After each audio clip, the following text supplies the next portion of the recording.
G20 सम्मेलन के दूसरे दिन विदेशी मेहमान राजघाट पहुंचेंगे, जहां महात्मा गांधी को श्रद्धांजलि देने के बाद वो भारत मंडपम पहुंचेंगे और पौधारोपण समारोह में शामिल होंगे। आज तीसरे सत्र के दौरान के बाद नई दिल्ली मैनिफेस्टो का ऐलान होगा और समिट के समापन के साथ अध्यक्षता ट्रांसफर की जाएगी। ब्रिटेन के प्रधानमंत्री ऋषि सुनक दिल्ली के अक्षरधाम मंदिर पहुंचे और स्वामीनारायण भगवान के किए दर्शन।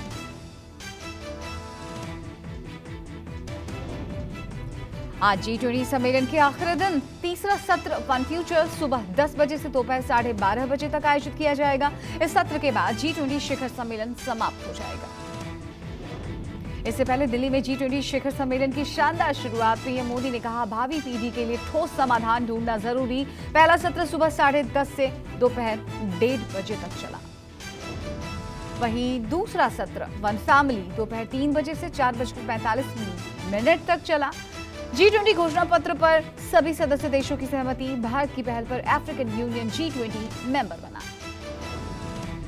शनिवार शाम को भारत मंडपम में राष्ट्रपति द्वारा आयोजित डिनर पर सभी राष्ट्राध्यक्ष की मुलाकात हुई, जहां इनके बीच अहम बातचीत हुई। वहीं आज पीएम मोदी फ्रांस के राष्ट्रपति मैक्रोन के साथ वर्किंग लंच मीटिंग करेंगे। साथ ही साथ वो कनाडा के साथ एक बैठक भी करेंगे। पीएम मोदी आज कोमोरोस, टर्की, संयुक्त अरब अमीरात, दक्षिण कोरिया, EU, EC, ब्राजील और नाइजीरिया के साथ द्विपक्षीय बैठकें करेंगे। वहीं सऊदी अरब के क्राउन प्रिंस मोहम्मद बिन सलमान से सोमवार यानी 11 सितंबर को प्रधानमंत्री नरेंद्र मोदी के साथ द्विपक्षीय वार्ता होगी। शनिवार को प्रधानमंत्री ने G20 बैठक के अलावा ब्रिटेन, जापान, जर्मनी और इटली के साथ द्विपक्षीय वार्ता की। G20 सम्मेलन में पीएम मोदी ने स्वागत संबोधन में कहा, ये सबको साथ मिलकर चलने का समय है। 21वीं सदी का समय नई दिशा देने वाला है। हर दायित्व को निभाते हुए आगे बढ़ना है। 21वीं सदी का यह समय पूरी दुनिया को नई दिशा दिखाने वाला और नई दिशा देने वाला एक महत्वपूर्ण समय है। पीएम मोदी ने कहा, 2500 साल पहले भारत की भूमि ने पूरे विश्व को मानवता का संदेश दिया था। आइए उस संदेश को याद कर G20 की शुरुआत करें। 2500 साल पहले भारत की भूमि ने यह संदेश पूरे विश्व को दिया था। आइए इस संदेश को याद कर इस G20 समिट का हम आरंभ करें।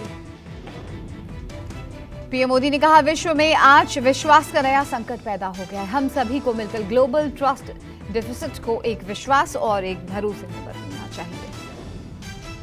पीएम मोदी ने दिया सबका साथ, सबका विकास, सबका विश्वास का मंत्र। पीएम मोदी ने कहा, ये वो समय है जब सालों पुरानी चुनौतियां हमसे नए समाधान मांग रही हैं। पीएम मोदी ने G20 समिट के उद्घाटन भाषण में मोरक्को में आए भूकंप पर दुख जताया, कहा पूरा विश्व मोरक्को के साथ।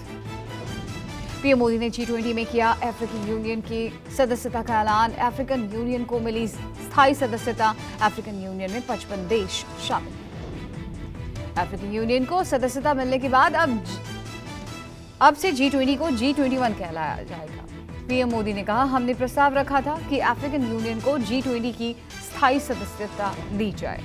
G20 का स्थायी सदस्य बनने पर अफ्रीकी संघ के अध्यक्ष अजाली असोमानी का किया गया स्वागत। पीएम ने कहा, अफ्रीकन यूनियन को स्थायी सदस्यता के लिए आमंत्रित करते हैं। समिट की शुरुआत पीएम मोदी के भाषण से हुई। भाषण के दौरान प्रधानमंत्री की सीट के आगे पट्टी पर लिखा था भारत। इससे पहले इस तरह की बैठकों में पट्टी पर इंडिया लिखा होता था। केंद्रीय मंत्री स्मृति ईरानी ने एक्स पर लिखा, उम्मीद और विश्वास का नया नाम भारत।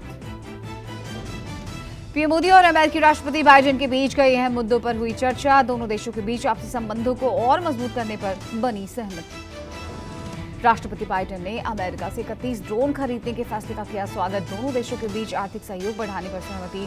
चंद्रयान 3 की सफलता के लिए अमेरिकी प्रेसिडेंट ने इसरो को दी बधाई।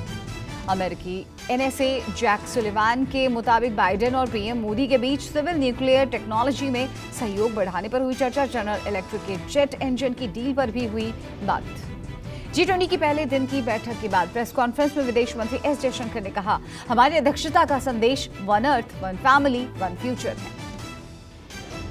विदेश मंत्री ने कहा, G20 में 20 सदस्य देशों, 9 आमंत्रित देशों और 14 अंतर्राष्ट्रीय संस्थाओं ने हिस्सा लिया। हमारे लिए ये संतुष्टि की बात है कि अफ्रीकन यूनियन को भारत की अध्यक्षता में G20 की स्थायी सदस्यता दी गई। वित्त मंत्री निर्मला सीतारमण ने इस मौके पर कहा, डिजिटल पब्लिक इंफ्रास्ट्रक्चर को G20 वित्तीय समावेशन कार्य योजना में भी एकीकृत किया गया है, जो 2024 और 2026 के बीच चलेगा। G20 की बैठक में बढ़ी चीन की परेशानी, राष्ट्रपति बाइडेन ने India middle east Europe economic corridor का किया ऐलान। चीन के वन रोड वन बेल्ट परियोजना को झटका। अमेरिकी राष्ट्रपति ने कहा कि India middle east Europe economic corridor को दुनिया के 8 देश मिलकर बनाएंगे। ये भारत से इजरायल और यूरोप तक जाएगा। पीएम मोदी और जो बाइडेन के इस दांव से चीन के बाजार में भूचाल आ सकता है, वहीं दूसरी तरफ इस फैसले से दुनिया के तमाम देशों में भारत को व्यापार करना आसान हो जाएगा। इस ऐतिहासिक इकोनॉमिक कॉरिडोर में भारत के अलावा America, France, Germany, Italy, Saudi Arab, UAE और यूरोपीय यूनियन शामिल होंगे। पीएम मोदी ने ग्लोबल बायोफ्यूल अलायंस के लॉन्च का किया ऐलान और वैश्विक स्तर पर पेट्रोल के साथ इथेनॉल मिश्रण को 20% तक ले जाने की अपील। इस पहल में शामिल होने का आग्रह किया गया। वन अर्थ पर G20 शिखर सम्मेलन सत्र में बोलते हुए पीएम ने पर्यावरण और जलवायु अवलोकन के लिए G20 सैटेलाइट मिशन शुरू करने का भी प्रस्ताव रखा और नेताओं से ग्रीन क्रेडिट पहल पर काम शुरू करने का आग्रह किया।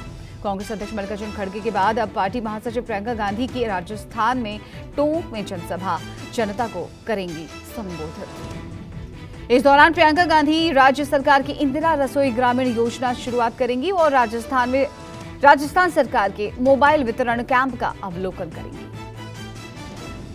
राहुल गांधी ब्रसेल्स के बाद आज पेरिस में कई कार्यक्रमों में करेंगे शिरकत। वो यहां फ्रांस के लेबर यूनियन की बैठक में भी लेंगे हिस्सा, भारतीय समुदाय से करेंगे संवाद। वहीं राहुल गांधी ने G20 शिखर सम्मेलन में डिनर पर खड़गे को आमंत्रित नहीं किए जाने को विपक्ष की अवहेलना बताया। राहुल गांधी 11 सितंबर को नॉर्वे की यात्रा करेंगे। वो सांसदों से मिलेंगे और ओस्लो विश्वविद्यालय में संबोधित करेंगे और फिर प्रवासी भारतीयों से भी मुलाकात करेंगे। आज सीएम शिवराज सिंह राज्य स्तरीय महिला हितग्राही सम्मेलन में करेंगे शिरकत। इस दौरान वो एक क्लिक से प्रदेश भर की बहनों के खाते में धनराशि ट्रांसफर करेंगे। सीएम इस मौके पर सरकार की विभिन्न योजनाओं के तहत हित लाभ भी वितरित करेंगे। साथ ही साथ वो कई विकास कार्यों का लोकार्पण और भूमि पूजन भी करेंगे। आरजेडी सुप्रीमो लालू प्रसाद यादव परिवार के साथ देवघर में बाबा वैद्यनाथ के करेंगे पूजन दर्शन। इस दौरान राबड़ी देवी और तेजस्वी यादव भी रहेंगे मौजूद। टीडीपी चीफ चंद्रबाबू नायडू की गैर कानूनी गिरफ्तारी के विरोध में भूख हड़ताल का ऐलान। आज पूरे राज्य में कार्यकर्ता सामूहिक भूख हड़ताल पर रहेंगे। बता दें आपको कि Chandrababu Naidu skill development scam मामले में गिरफ्त में आए हैं और 2021 में नायडू के खिलाफ दर्ज किया गया था ये मामले में 25 लोगों को बनाया गया है आरोपी। एशिया कप के सुपर 4 में आज भारत पाकिस्तान के बीच महामुकाबला। मैच पर बारिश का खतरा बरकरार। आज भारी बारिश होने की चेतावनी। अगर आज मैच नहीं होता या फिर बारिश के कारण बीच में ही रोक दिया जाता है तो कल यानी रिजर्व डे में मैच को पूरा किया जाएगा। वहीं सुपर 4 के एक मुकाबले में श्रीलंका ने बांग्लादेश को 21 रनों से हरा दिया। बांग्लादेश को मिला था 258 रनों का लक्ष्य। टीम 236 रन ही बना पाई। दिल्ली में बारिश से मौसम हुआ सुहाना। शनिवार तड़के शुरू हुई भारी बारिश रात भर जारी रही। लोगों को उमस भरी गर्मी से थोड़ी निजात मिली। उत्तराखंड में भारी बारिश के आसार। मौसम विभाग ने राज्य के लिए बारिश का अलर्ट किया जारी। पूर्वी उत्तर प्रदेश में 2 दिन का भारी बारिश का अलर्ट। मौसम विभाग ने दी बारिश की चेतावनी।